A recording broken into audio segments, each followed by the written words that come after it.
Part 2. Roll tape. Now to ask the key question of the day. Did two-headed dinosaurs ever roam terra firma? Fellows like this right here. Well, reptiles and dinosaurs were related, and they have an important characteristic they share. They're both oviparous, that is, egg-laying entities.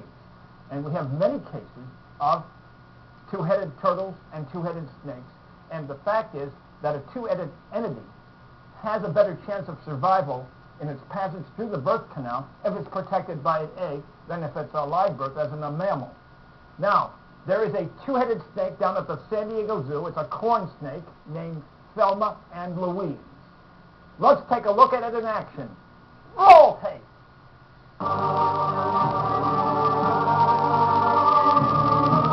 What an amazing sight. But if Thelma and Louise were in the wild, it is believed that they would quickly perish.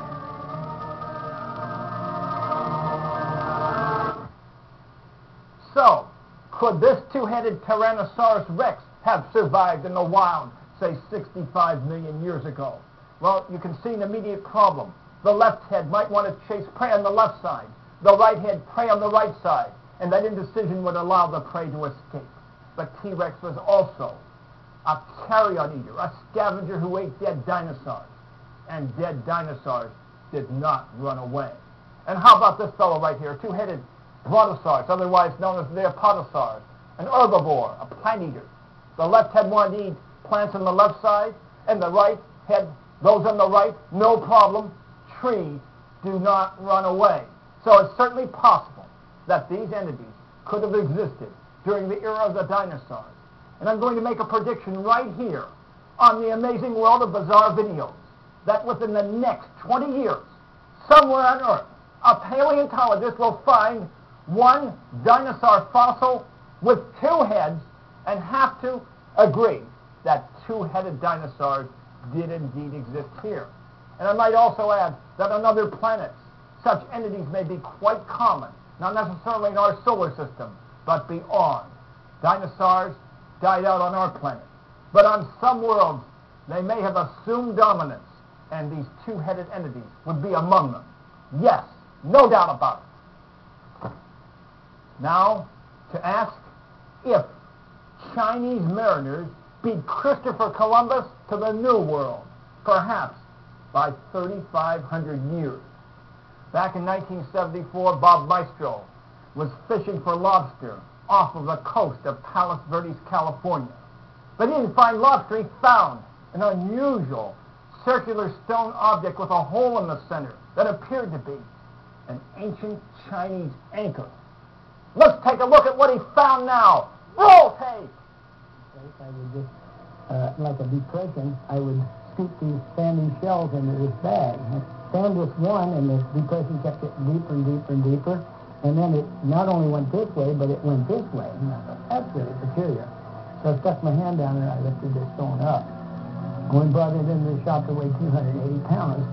And it really looked like something that people would tie a rope on and anchor their boat with. And we really didn't know. And then somebody took a picture of it, sent it down to one of the well-known archaeologists in San Diego. And he said he was almost positive that they were 4,000 years old Chinese stone anchors. This is probably the one that really geared us into thinking they were man-made, and I call this the starter stone. This is quite a large rock, I'm saying, maybe 800,000 pounds or something like that. And that hole, to me, is the same way that they would start boring a hole in concrete today. It has a pilot hole in the center of it, and then the bigger outer hole is like a big auger would be. To drill this hole through this stone is quite an accomplishment. Like I took it down to other people and asked them, can you drill a hole through there like that? And the guy said, yeah, if you want to pay me a lot of money. So I know that these were pretty valuable, but they were throwaways if they had to be. The project is ongoing now for 18 years, and it may outlast me. And I expect someday that they will resolve it. Now, it would have been much more difficult for those Chinese mariners to reach the New World than Christopher Columbus. Let's look at the map here. He would have only required a journey of about 4,500 miles from Spain to the Caribbean.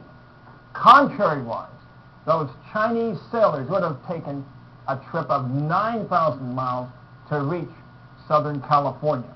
But the evidence is pretty impressive. And in addition to this, we have some inland evidence that they might have even gone beyond just the shoreline. For example, in Nevada, a stone was discovered with ancient Chinese script on it. And then in Granby, Colorado, a religious idol was found in the form of a Chinese religious personage with ancient Chinese lettering. So it is conceivable that Christopher